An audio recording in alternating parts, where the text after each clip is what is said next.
Hey everyone, so it's Hearth and welcome back to my channel. On today's video, we're looking into the show Lockwood and Co. and seeing what they got right about spirits and spirit communication.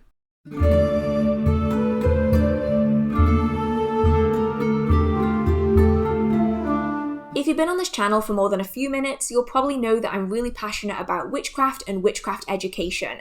You might not know, however, that I'm also really passionate about spirits, hauntings, and all things that go bump in the night.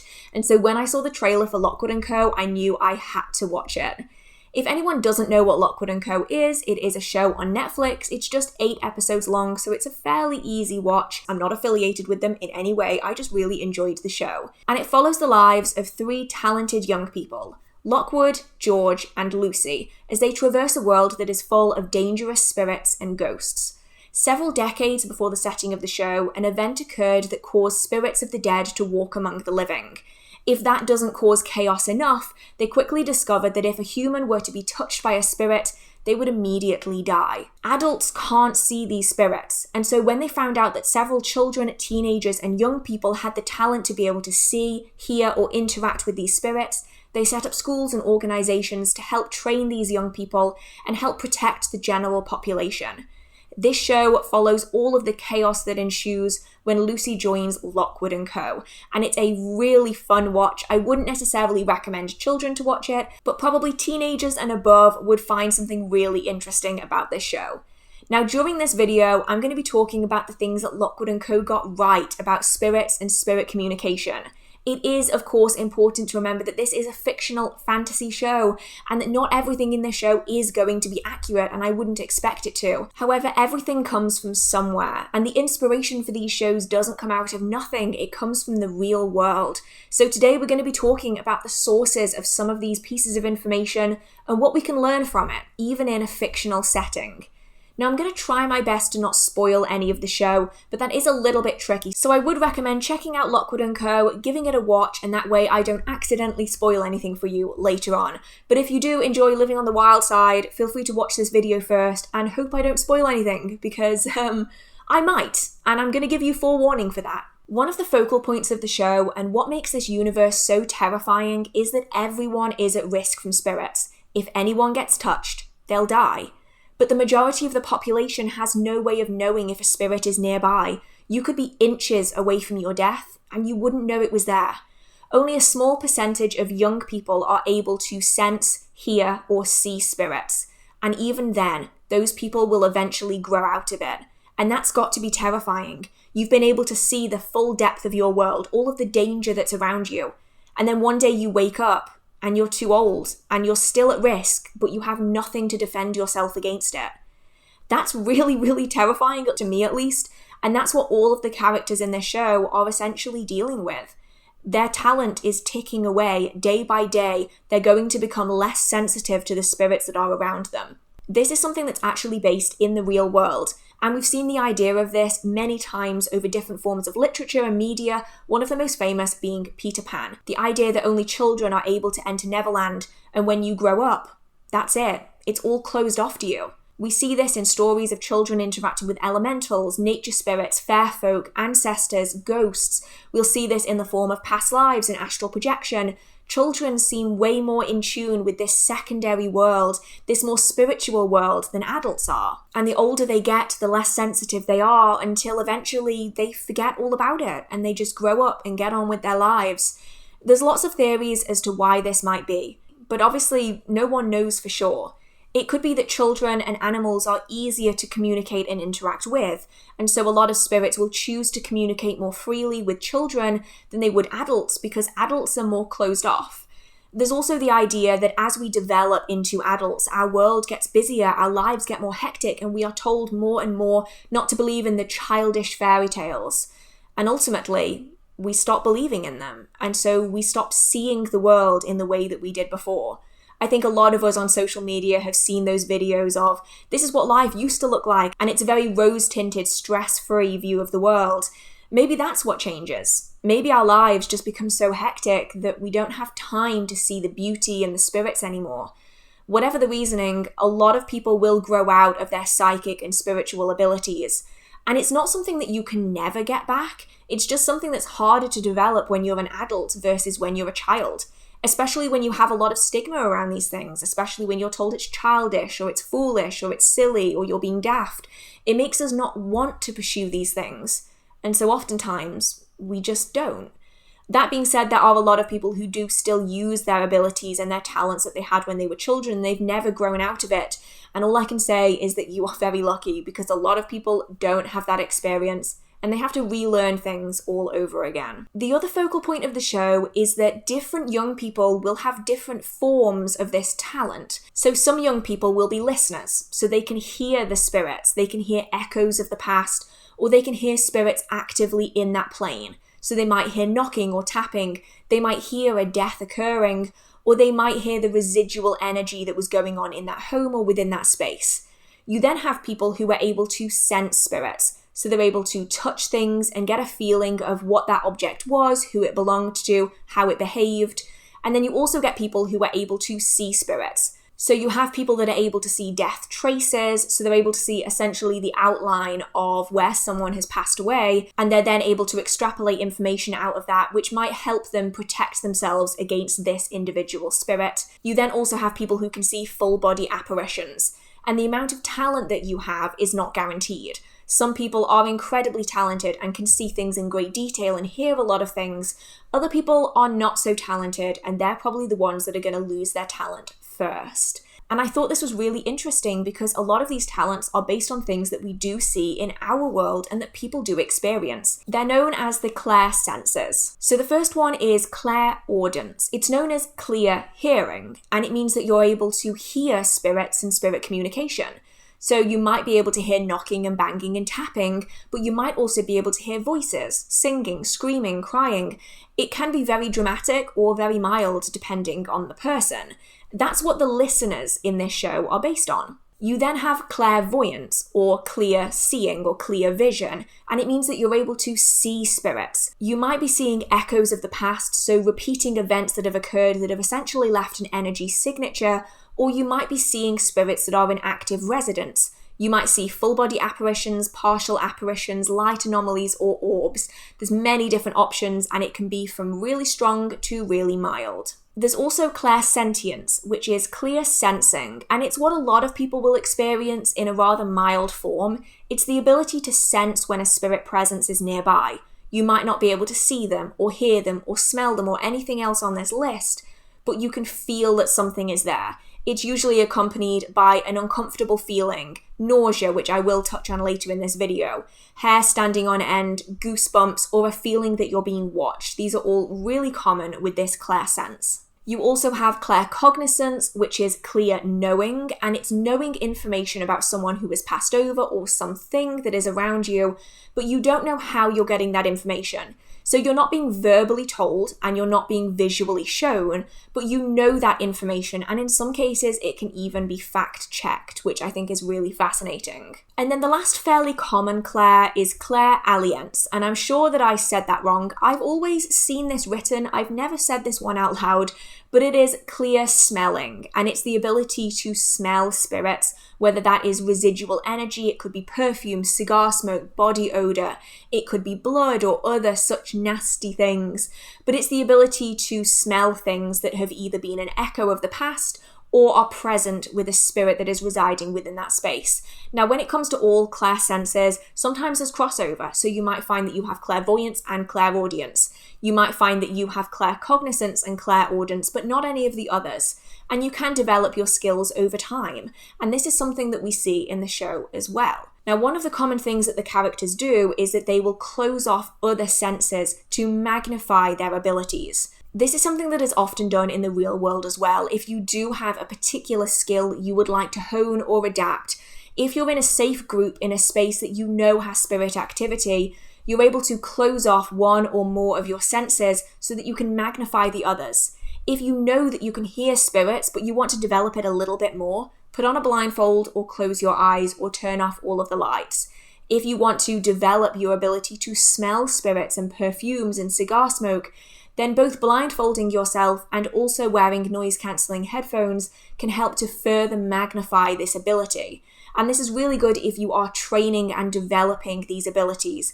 I will say though, just be really careful, make sure that you're with other people and that everyone else is vigilant while you're doing this. Don't have everyone doing this at the same time. It's gonna set you up for problems. Just have one person in the group doing this at any given time.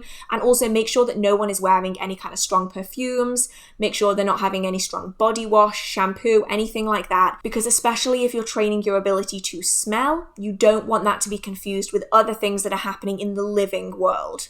Now, during the show, alongside these other abilities, they also touch briefly on psychometry. Now, it's not called psychometry on the show. I don't think it actually has a name at all, but it's essentially psychometry, which is the ability to hold an item or touch an object and to be able to feel the person that owned it, what happened to them, how they were feeling, the emotions that were running through them at the time. You might be able to experience what happened to them and then later what happened to that object. And this is a really fascinating topic that really deserves a video in its own right, but I thought it was really cool that they added that in. It wasn't called psychometry, but if you know psychometry, you know exactly where it is in the show, and it was really cool for me to see that. The parts of the show that I found the most interesting was when they touched on different types of spirits and also the behavior of spirits. So there are different types, type 1, type 2, and type 3. The higher the number, the more dangerous and the more powerful that spirit is. And within each of these types, you also have different classifications like poltergeists and shades and changers, many of which you've heard me speak on before because they're based on real-world spirits. Now, the spirits in the show primarily come out at night, to the point where they have curfews in place to stop the humans from putting themselves at unnecessary risk. And in the cafes and the restaurants, they'll have clocks on the wall which tell you how long you have till a curfew starts. And this is designed to keep people inside where they're protected with lots of magical protections, which we will talk about, and I also really enjoyed. But there are a few behaviours of these spirits that I found really interesting. The first is obviously the fact that they are strongest at night. Now, I'm going to emphasise that they are strongest, not only strong, because they are capable of manifesting during the day. It's just they aren't as powerful during the day as they are at night. This is something that we do see in the physical world, but it isn't quite as understood as it is in the show. In the physical world, you'll often find that people have more spirit activity at night, and they have more spirit encounters at night. But is it because it's nighttime, or is it because we're paying more attention? Some people are of the opinion that our night is their day, and their day is our night, and so therefore they are going to be more active during their day, which just happens to be our night. They believe that the spirit world is the opposite of the physical world, and so everything has been polarized, which is a really interesting take. It's not one that I personally follow, but it is definitely fascinating. Another idea, and the one that I personally believe in the most, is that we're simply more open and receptive to spirit activity at night. I've had spirit activity in the day. In the middle of the hottest days of the year, I've still had spirit activity. But we're more likely to sense and experience that spirit activity at night because our waking lives are so busy. If you're at work and the sun is blinding you and it's hot and you're surrounded by people and you have to work 9 to 5, of course you're not going to be paying attention to the things that go bump and bang. Because it could be the printer, it could be the computer, it could be your colleague Joe. Sorry, Joe. It could be you bumping and banging. There are so many things that can distract us during the day, even if we're not in an office. You have errands to run, you have to go to the supermarket, you're looking after your children or you're looking after your family, maybe you're a carer, maybe you're an artist and you're so focused on your work that you're not really paying attention to everything around you. There's often a lot of people around, and so any of the things that we're experiencing can easily be dismissed. However, when night falls, life for a lot of people gets a little bit slower and quieter. Of course, not for everyone, but for a lot of people, the children have gone to bed, it's their time to relax and unwind. And this is the time when the bumps and bangs and the noises that you heard during the day start feeling a little bit different. During the day, you might dismiss those footsteps walking across the landing as being your partner going to the bathroom or checking on the kids.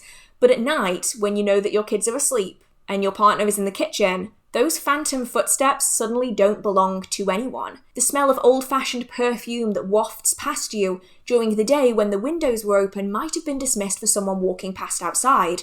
But at night, when the windows and doors are closed and you know that no one within that household wears that perfume, that suddenly takes on a very different meaning. To me anyway, it isn't necessarily that spirit activity becomes more amped up at night, it's simply that we're more likely to notice it as being not normal. And then you have the idea that the darker it is, the more our other senses take over, and so we might be more likely to sense things at night than we would be during the rest of the day. Although only a few people are able to see, hear, or sense spirits in this universe, there are things that everyone is able to sense, and that includes temperature changes. In the show, you'll often find a thermometer at almost every location that the Lockwood and Co group visit, and that's because they're keeping track of drops in temperature.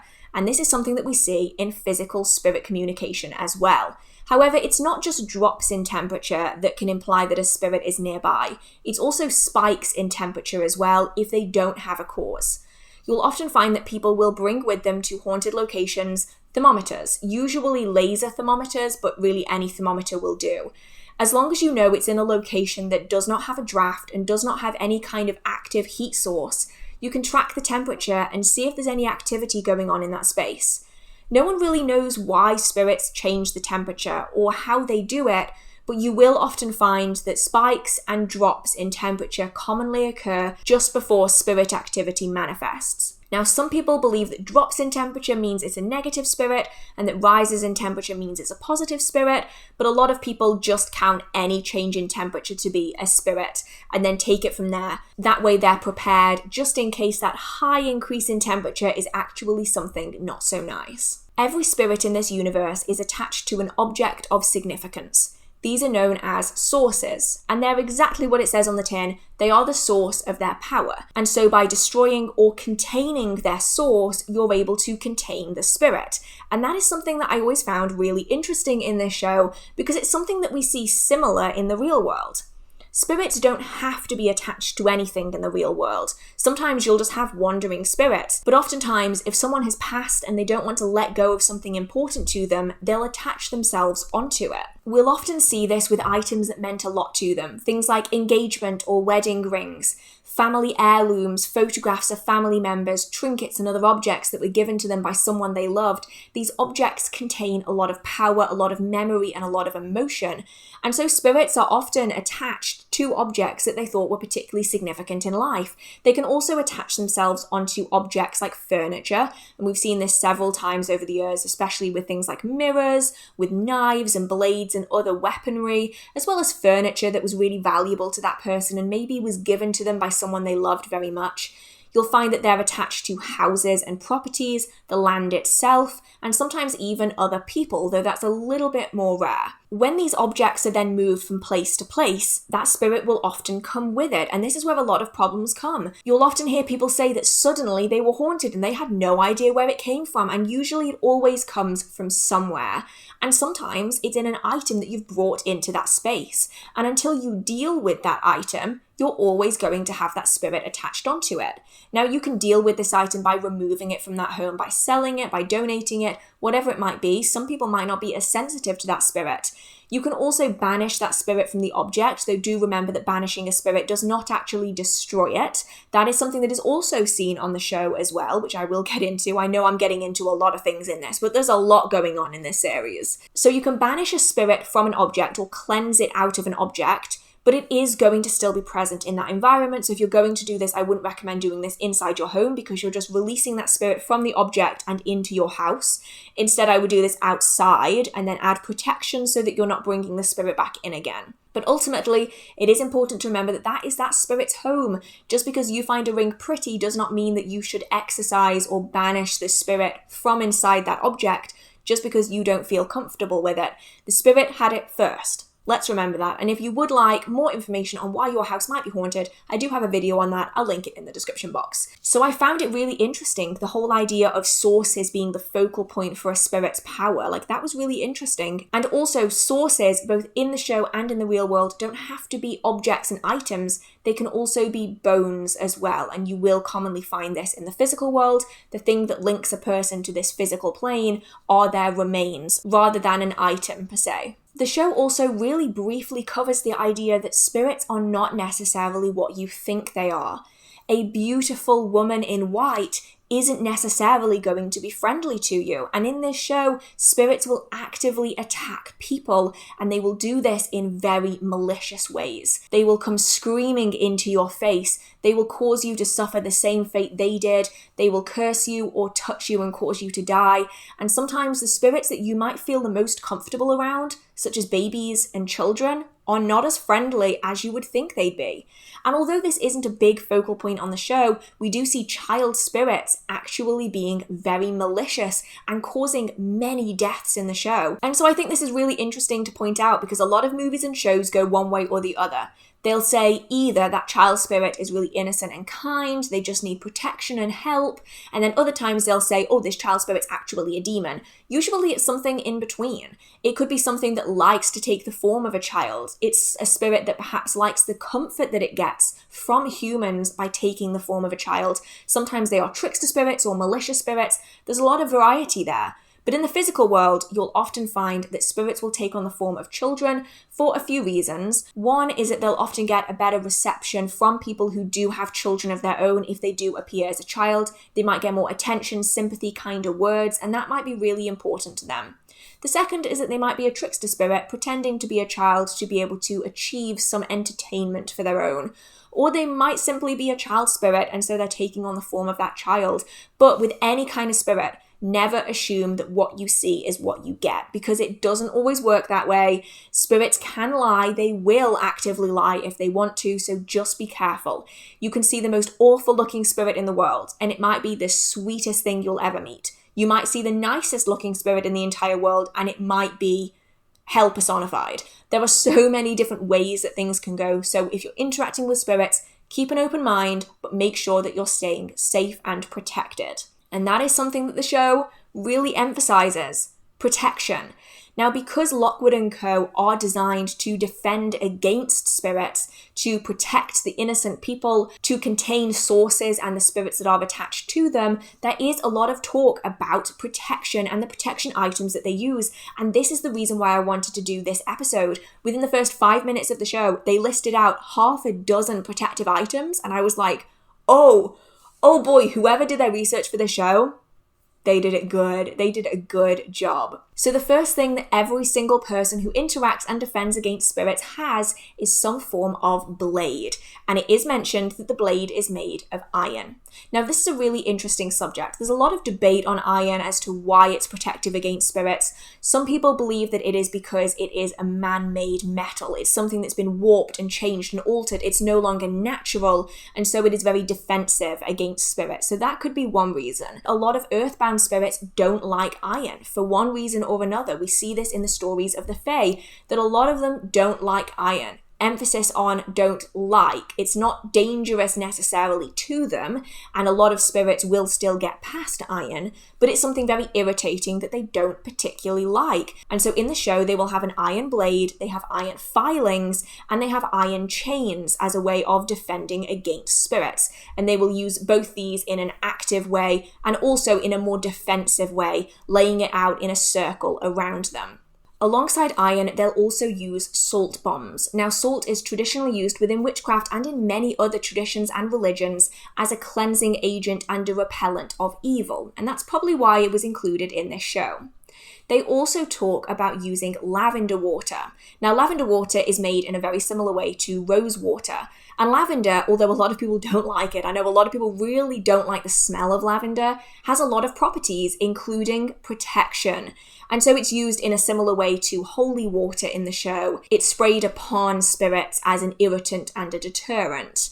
And they'll also use flares, these bright flashes of light which are designed to deter spirits. Now, there's a few factors in all of this that links everything together. The first is light, and the second are circles. Spirits, especially more malicious spirits, often don't like bright locations. And so the idea of flashing bright lights is something that's often used to repel spirits. The idea of lighting a candle in a dark room to act as protection, that everywhere the light hits is protected from evil, is something that we see in many different traditions around the world. Circles are also used a lot in protective imagery and symbolism. It's a solar symbol that is used to represent light, but it's also the idea that there are no corners for evil to hide in. And so by creating a circle out of a protective material such as iron chains, or salt, it gives people additional protection. Now, all of these protective items can be used within magical practice and spirit work today. Just be careful with how you're using them. Salt will kill the earth, so do make sure that you're not putting a salt circle down outside. I know that all of my supernatural lovers will think about doing that, but just be careful with salt. There's other ways to use it that are protective.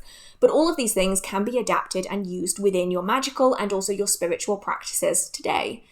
Now, alongside all of this, there are dangers and downsides to all of these protective aids, and the show really emphasizes that as well. So depending on the type of spirit and the strength of the spirit, you'll find that different protective measures don't necessarily work. The stronger the spirit, the stronger the protection needs to be, the bigger an impact it must have to be as effective. You'll also find that sometimes going big isn't always the best option. This does apply to our own magical practice as well, and I'll often get asked, why can't I cast a giant circle and then just protect my entire space, and that way I can walk around during spellwork and ritual? And this is the main reason why I don't necessarily recommend it, and we see it in the show as well. The larger a protective space you create, the more energy it's going to take to protect it, and therefore the weaker that protection is going to be if you aren't adding in additional energy. So essentially, if you're using the same amount of energy on a small protective circle as you are on a massive protective circle, the massive protective circle is not going to be as protective as the smaller circle, as there's less energy to go over the surface area. In the show, we see this in the form of a large protective circle. They've laid out chains around them to form a circle, and while the spirit isn't able to manifest on or around the chains, because the energy and the protective properties of the chains aren't reaching the center of that circle, the spirit is still able to manifest in the middle of that space. And that really is one of the dangers of protective circles, is that the bigger you go, the more energy you need to make sure that the stuff in the middle is as protected as the stuff on the outside. And also, if you break a protective circle, whether energetic or physical, as we see in the show, all of those properties are essentially voided because there's now a weak spot within that circle. And that's why if you do create a smaller circle and you cut a hole in it to be able to exit and then return, you need to make sure that you've sealed it up both when you've left and when you've come back in again. Otherwise, you're leaving an open space where spirits can come and go, and that really isn't what you want. One thing that's touched on for a few episodes throughout the show is the idea of spirit overlaying. Now, some of you will likely have heard of spirit overlaying, and if you haven't heard of the term, you might know what it is anyway. The idea of spirit overlaying is that a spirit is able to mask or cover a part of you so that you can see, experience, or express something that they would like you to see, experience, or express. You may find, especially if you're working in a group of people, that a spirit will physically overlay you. This means that your physical form will start to alter in the eyes of the people that are perceiving you. It isn't that your body or your face is changing, it's that to the people that are looking at you, they're seeing something different than what they normally see. This usually allows a spirit to show the people looking at you something that they're not able to express in any other way. This could be a wound, this could be what they looked like, this could be something of significance. This is a physical overlay.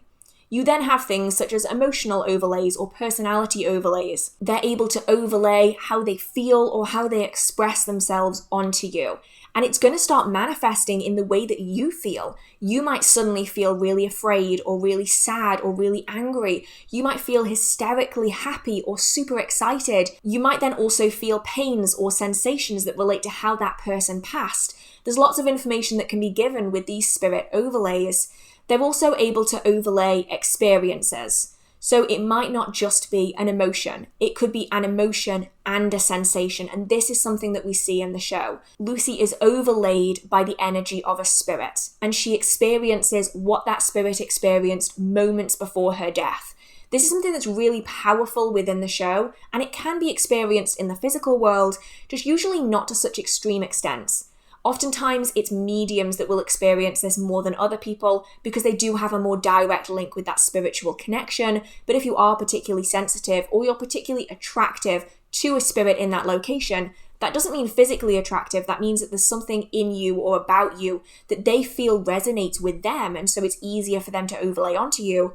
You might find that this might happen especially when it comes to a group of people, because you might find that if you aren't picking up the things and the signs that the spirit is putting down for you, that overlaying is just a faster, quicker, and more effective way of getting their point across.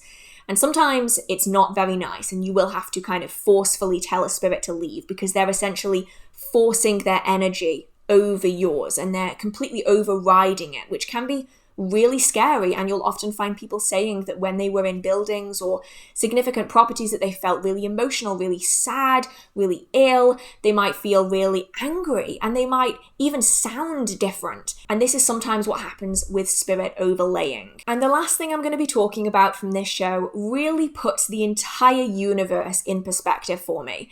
And it also ties in with the real world as well. And that is that they mention that spirits can feed off fear and other forms of strong emotion. And this is something that we will experience during spirit communication. If you are particularly happy, excited, scared, if you're very angry, spirits will feed on that. And so oftentimes you have to learn to control your outward emotions so that you don't make a situation worse. And not only can spirits feed on this emotion, but other people can too. And you'll often find that if one person becomes incredibly scared, suddenly everyone becomes scared. And it's not because that situation is particularly scary, it's just part of our biology. If one person has experienced something terrifying, everyone is suddenly more on edge. It's a defensive mechanism. And in the show, it's something that, for me anyway, put it all in perspective. And I know it's just a fantasy show, but I think when you really think about what the characters are experiencing, I can appreciate the show just a little bit more. These are children and teenagers. They've often been brought to a school that has trained them in these abilities by their parents or their families, and their families get paid for the work that these teenagers and children do. They're putting themselves into imminent danger every time they go out to a job, and they have to learn to not only work together, to develop their skills knowing that they're going to disappear in just a few years, and also learning to school their emotions. I don't know many people who could do all of that when they were 11 years old, or 13, or 14. A lot of people, especially at this age, are still really struggling to school their emotions, and maybe, circling all the way back to the start of this video, that's why children and young people are so much easier to work with when it comes to spirits.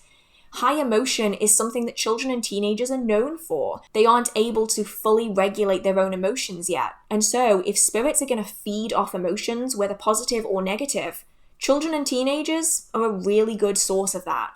So all in all, this show was absolutely amazing. I know this video was massively long. I've gone through 2 batteries. I have been filming this for 2 solid hours. There is a lot in this show. And if you do get the chance to check it out, I would really recommend it. Once again, I understand that this is a fantasy show. It's not meant to be real. But with all of these shows, there's a lot of things that are rooted in reality. And if you would like to see more of this style of content, I'll make a playlist of my Chilling Adventure of Sabrina episodes where I've looked at the different things that are in that show that are connected to real-world witchcraft and magical practice, as well as some folklore as well. I'm planning on doing a few more episodes of this on different things, including the craft and practical magic. If you do have any recommendations, feel free to let me know in the comment section.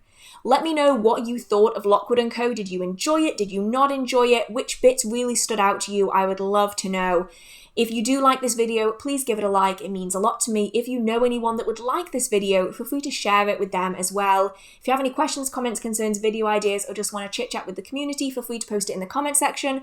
And if you do enjoy the magical content on this channel or in this video, feel free to hit subscribe. I try to post magical content every single week. Whew. So with that being said, I hope you're all staying safe. I hope you have a marvelous magical day, and I will see you in the next video. Bye! Da da da da da da da. Okay. Is filming this video on a Saturday night at 9 p.m. a good idea? No. Not in the slightest. I know how this is going to go. I know that there's going to be a lot of people going to pubs and bars, and they are all going to make lots of noise. So there might be a lot of cuts and edits in this video while I cut out the people screaming and shouting. Driving me to lally. Do I like that? It makes me look like an alien, like my head is doing this. Hey everyone, so it's Hearth and welcome back to my channel. On today's video, we're looking at the show Netflix and Co. Netflix and Co? Seriously, Netflix and Co, honestly. Hey everyone, so it's Hearth and welcome back to my channel. On today's video, we're looking into the show I nearly said it again. I nearly said Netflix and Co. That's not what I mean. I mean Lockwood and Co. Lockwood and Co. Okay. Hey everyone, so it's Hearth and welcome back to my channel. On today's video, we're looking into the Netflix and show. What the hell is wrong with me? I feel like that woman who was trying to say spoon and fork and just constantly kept making the wrong word. Okay, let's try this again. Hey everyone, so it's... Hey, I'm trying really hard not to laugh and I'm failing miserably. Hey... Okay. Pull it together! Hey everyone, so it's Hearth and welcome back to my channel. On today's video, we're looking at the show... I nearly said it again. Lockwood and Co. We're looking at the show Lockwood and Co. Okay, that's what we're doing. There was actually so much good information in this show that I have a giant, and I mean a giant, list. Yeah, this might take me a while, so bear with me. You might want to get a cup of tea. It's still going. Yep. Ah, there's the bottom. Okay. I've been filming for 45 minutes and I haven't even gotten past the intro yet. Yeah. I'm not doing very well at this today. One of the main focal points in... What is that noise? And this is then going to magnify the opportunity that... I just had a really loud beep. And so any of the things that we're experiencing can easily be dismissed. However, when it goes dark and you're starting to wind down, the kids have gone to bed, My mouse just clicked. What? I have a very clicky gaming mouse, right? You know, the kind that properly, clicks. My mouse just full on clicked. Where's my cursor? Where is my cursor? I don't know. That was weird. Okay, anyway.